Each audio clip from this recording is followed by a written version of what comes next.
Hello, my name is Exibo, and this is Unity of Command 2, Final Blau 2 mission on hard. 3, 2, 1.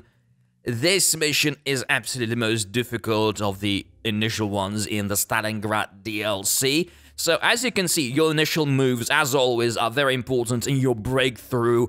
Add Kantemirovka and secure the Don objective is critical. This railway line, like, this is what you should do for this mission. By the way, killing that tank is important, or like at least damaging it, because the Soviets love breaking through in that flat area and using that T-34 to actually do it. So make sure you defend it, and make sure you defend that railway crossing just west of that bit, because this is pretty much what you rely on for supplies. Anything that's left to the west of it is not like kind of less important. You needn't cover it. As you can see, so I'm moving all my troops is like really not necessary. Like defending this part of the front is not necessary, and the Soviets will just like completely ignore it. Especially since their supply situation in that part of the front is pretty bad. Also, I'm being rather reckless in Stalingrad, so the briefing kind of reminds you of the fact that you shouldn't push there. You should push there, but be very careful. The Soviets will very aggressively counterattack. They have lots and lots of artillery, as you can see, and they will use suppressive fire and, like, really gang up on your pretty much every division if they see any kind of weakness in opening, and you will have weaknesses in openings because you're not that strong here. And so, as you can see, I've already used my rear guard, and I think we'll see how the Soviets will try to attack in that area and really try and destroy that tank division. Definitely don't try significant breakthroughs. Deal as much damage, but don't go deep. Deal all the damage you can deal as in Stalingrad as you can do without losses. So. But at this point, yes, Kantemirovka and secure the Don. As you can see, I did not take secure the Don 1 on turn 1, so you can actually do it, but I don't think it's a good idea.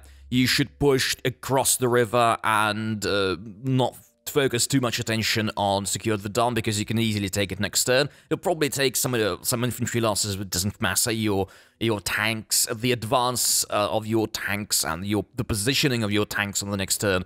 And your, obviously, motorized infantry is far more important than, like, some infantry losses. So as you can see, yeah, this is actually a rather poor position. I used all my planes there. And so pushed against Kantemirovka, and yeah, so the next objective is going to be secure the Don next turn, so it's a good idea to actually touch the objective. And I keep pushing in, and at this point I will get some reinforcements. And now, as you can see, yeah, so secured the Don is going to become mine very soon. So you will start getting the reinforcements from the northwest, from Stalingrad, and yeah. So this is, like, you use these reinforcements originally because obviously they're not going to reach anything useful for now. Obviously you use these reinforcements to protect your front lines, to protect your supply lines, most importantly. Blowing up that bridge south of secure the Don objective, that road bridge, is critical. The Soviets will love to go in and cross that, block your supply line, like, do avoid it. So, like, your initial turns on that railway leading to Milirova are critical. You can, like it's like really, if you don't do well there, it's mission ending. But if you do really well there, it's mission ending in a good way. Right, so, and I'm gradually clearing this area. The Soviets have crap loads of troops, which you should actually be used to in this DLC in general. The Soviets have crap loads of troops. Most of them are pretty good, and don't try break through in Stalingrad until a bit later in the mission. So it will be possible to actually block their supply and kind of weaken them and like really distract the AI from actually doing anything. But also remember that the Don is a big river in this DLC, and you just need to cover the bridges. And so gradually maybe replacing those infantry divisions, German infantry divisions, with Hungarians as they approach, so it's also a good idea to do that. And let's see what happens on turn 3. So I'm using my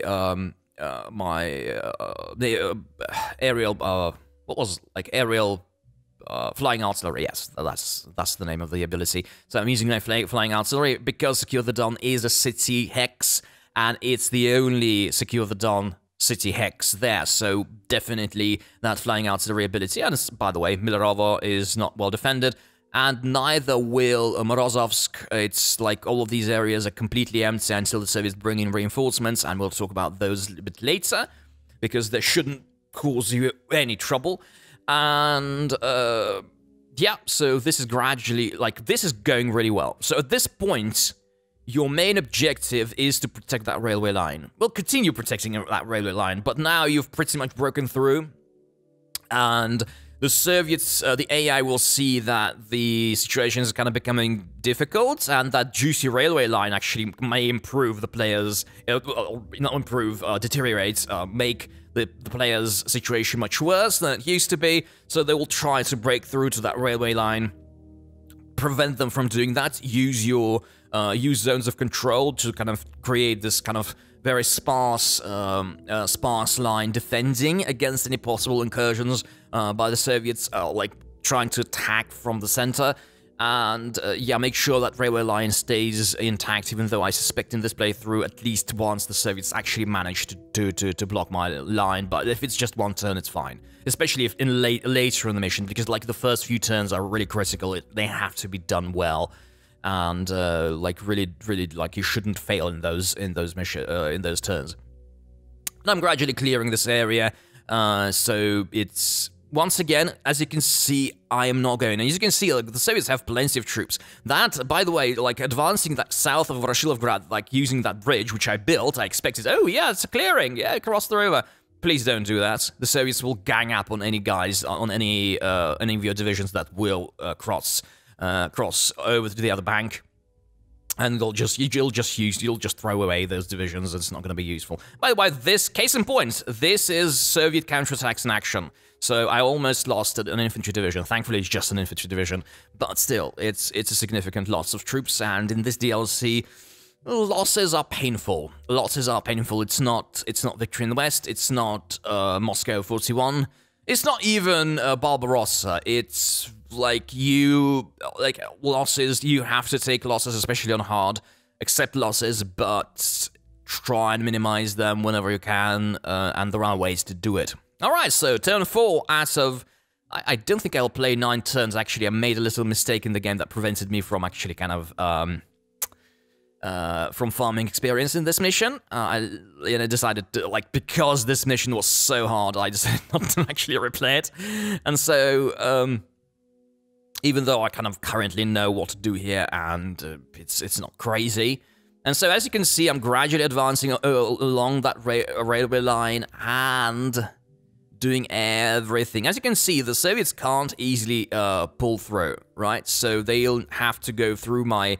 they'll have to go through my zones of control to actually block the railway line. It's going to be rather difficult. They'll have to use maybe two or three units to actually do it. And by the way, Mozharovska's mine, it's absolutely empty, and so is Surovikino. So the most, the objective that you need to take the last. And the thing is about Surovikino, which we don't see right now, is that it's empty, and you don't need to hold it. So you go there, you take it, you get the bonus, I think it was an HQ level up, and you leave.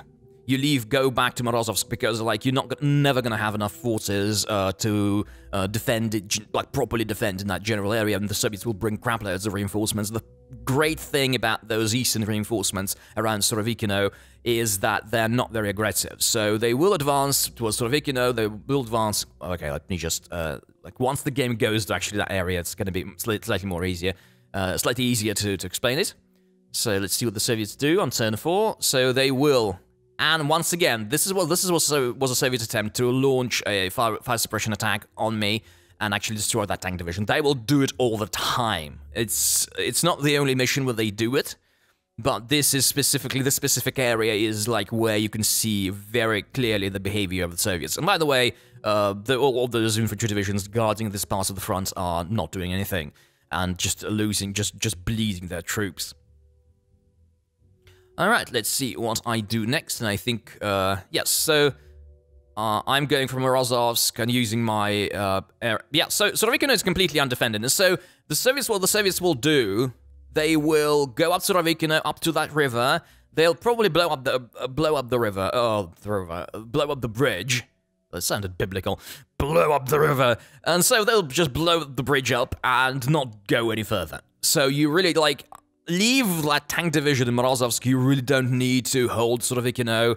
And by the way, that tank division, the almost dead tank division, currently is actually biting me in the bum. Because it's survived. It's going to participate in future missions. Unlike Victory in the West, for example. Generally, the game doesn't reinforce your almost dead divisions automatically. You are really low on any kinds of reinforcements. And so, yeah, I still haven't figured out how to deal with that division. It's like just one step. It's essentially like one battalion of tanks and nothing else. But the good news is that the enemy defenders around Voroshilovgrad are completely out of supply. In all of the north and west, everyone north and west of Voroshilovgrad are also completely out of supply. There's no chance they're getting out, even though I suspect actually it was at this point that one of Soviet divisions will be able to actually get through my cordon, through my kind of this kind of very sparse defensive line. I actually kind of see where, probably, those hills next to Kantirovka. But at this point, yeah, as you can see, so the Soviets are weak enough around Voroshilovgrad, and so you can already gradually, this is why it's worth gradually kind of sapping their power and not trying to break through, which is what you usually try to do. So just weaken them and bide your time. And so, as you can see, the Soviets get their reinforcements. And I've just realized that, actually, for this recording, I've forgotten to switch the opposing side on. But it really doesn't change the way you should be playing. It's like, it doesn't change the illustration of how you should approach it. And that was my mistake. So they actually successfully managed to block my railway line. But that wasn't going to be too big of a problem because the division was weak.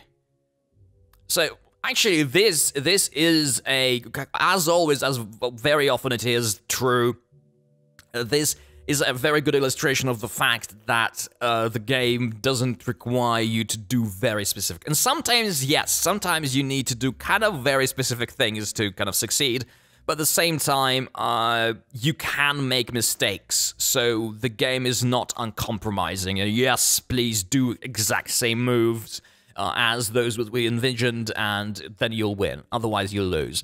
As you can see, there is quite a lot of room for mistakes, and now I'm just trying to deal with that tank division. I really like it. I really want to move my troops out of that area, and that tank division really preventing me from doing that. So you can actually make mistakes, even on hard. Even like, yes, it's doable. And I'm gradually advancing towards Rostov, and I'm finally getting decent reinforcements. All of these German divisions coming in from around Taganrog, and so I think they will not be very helpful, to be honest.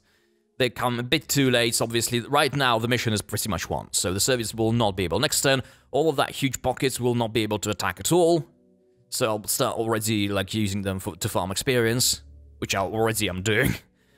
And so this is not going anywhere for the Soviets. They'll not be able to kind of screw with my mission. Even though I kind of make, as I mentioned, I'll make a tiny little mistake at the end of the mission, which will not like cause me to fail or like lose troops, but it will cause me to end the mission urgently.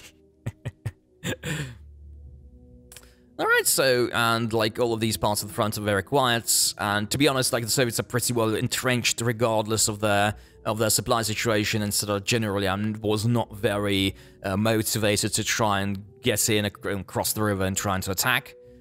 And for the Romanians there, it's like they belong to the first Panzer Army, and the Panzer Army doesn't have a lot of range, so I couldn't actually repair that bridge to provide them with supply on the other side of the river, so yeah. It didn't turn out well, so let's see what the Soviets do. So they go for Surovikino, and they don't do anything else. So I retreated my tank, I didn't have to do it. Probably it was actually a good idea, because they blew the bridge up and just didn't push anywhere else. So at this point you see, actually, ooh, interesting. So I got another problem. So I made actually another mistake. I let the Soviets once again block my railway line. So another case in point. And by the way, so Force Sal River is mine. And that Soviet tank division, infantry division needs to die right now. But yeah, obviously by the end of the mission, it's kind of difficult to actually maintain a sort of more or less solid supply defensive line along that railway line. But it is still a priority. It is still a priority. So as you can see, that Jäger division, okay, that was a bit reckless. And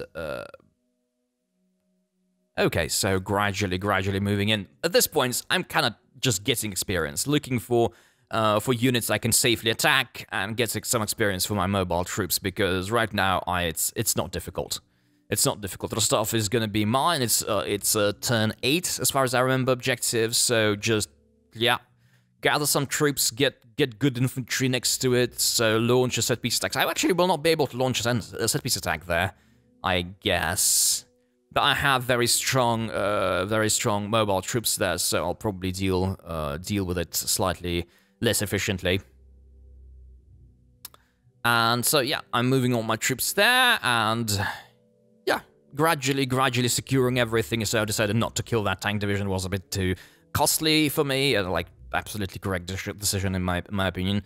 And so here I gradually... By the way, one of the things that you should do when you kind of do bleed the Soviets around Voroshilovgrad, you will have lots of infantry as your first tank army, and you will have also a bunch of infantry, like Italian infantry and the 17th Army infantry. So please, because... Very eloquent. Anyway, so... one mistake you can make is only use the First Army units. And by the way, case in point, the Soviets are just blowing the bridges up. They don't care. And so one of the mistakes you can make is actually use just the First Army for those attacks, for those like kind of attrition attacks. And that's a mistake because the number... Oh, I got a bit lucky there. The number of command points for your First Army, no matter how well it is prepared, is limited. You will not be able to launch craploads of feint attacks or whatever, right? So you will be limited. So it's a very good idea to actually bring in 1 or 2 17th Army units, 1 or 2 Italian units, because the Italians can launch very easily. They, by default, have the ability to launch set-piece attacks, for example. It's like the basic operations ability for them, which is rather cool. And so you can actually do all of those things. So try to exploit those additions, because otherwise they're not going to do anything. So they're not going to participate in any kind of attacks. They're not going to do anything serious. So use them for use the fact that you have more than one HQ in that combat, in that particular part of the front, and launch all of these specialist attacks as much as you can. Alright, so now I'm really, like, at this point, I'm farming all these units, losing my troops for whatever reason. But I'm gradually, like, the Soviets are gonna start disappearing very soon, so... I'm just grabbing some experience, grabbing as much as I can. So it's always nice. It's like absolutely this is something. It's not just very nice. In this DLC, you have to do these things because the game is really uncompromising, and you need to take everything that it gives you. And so, especially since it's not just the units that get the experience, it's the HQs, and like I cannot understate the value of very experienced HQs in this game in general, and in this DLC in particular, because it cannot be understated. It's very important to have very powerful HQs, and so get experience wherever you can, especially if you obviously the experience level of the attacking units, actually decides how much experience that unit and correspondingly that HQ gets. So it's nice to actually improve your regulars, even though it's sometimes difficult, even against completely suppressed enemies on hard. But do it, because it's 10 experience and it's quite a lot for HQs, because like being able to very cheaply, lost a bit of tank. Being able to very cheaply launch specialist attacks, especially feints, is like, it's like absolutely one of the best things you can do in this game. And it's like one of the best things you can actually do with this game to succeed. And here's like a little mistake I made. So I moved all of those tanks. I knew that there would be a spawn point for enemy reinforcements in that southern area around the that Sal River objective. And so this is the end of the footage, but effectively I missed one spot. I sent one tank this week, one battalion, one step tank to defend it, and the Soviets plopped a bunch of divisions there, so I decided to end the mission. Alright, thank you for listening, thank you for watching, and until next time, cheers.